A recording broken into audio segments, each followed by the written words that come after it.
Un kibboutz sur la ligne de front. Ain Hashlocha fait face à la localité palestinienne de Khan Younes, au sud de la bande de Gaza. On est à moins d'1 kilomètre de la frontière. Dans ce secteur, on est exposé aux tirs de sniper et également aux roquettes anti-chars.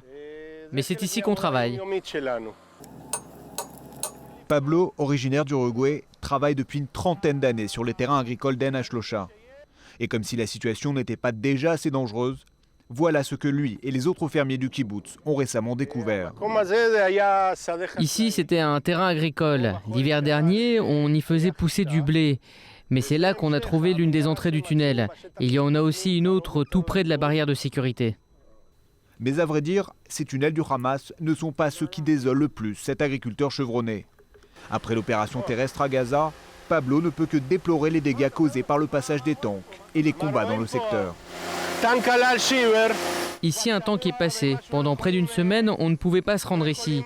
On a enfin reçu l'autorisation de venir réparer les dégâts. On travaille en profondeur, c'est notre principal conduit d'eau ici. Plus loin, ce sont d'autres terrains que les blindés israéliens ont écrasés. À chaque fois, ce sont des récoltes qui partent en fumée.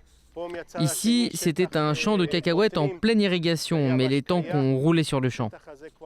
Ce terrain, il est fichu, et de ce côté-là, ce sont les pastèques. Mais avec toute la poussière levée par les tanks, je ne sais pas bien ce qu'on va pouvoir en tirer. Dans ce kibboutz, où 80% des ressources reposent sur l'agriculture, les pertes et les dommages sont évalués à plusieurs millions de shekels. Un nouveau coup dur pour cette localité, qui attend encore d'être dédommagée de la précédente opération à Gaza, pilier de défense, en novembre 2012. Ain Hashlocha fait partie de ces localités frontalières de Gaza où les habitants ressentent une grande frustration.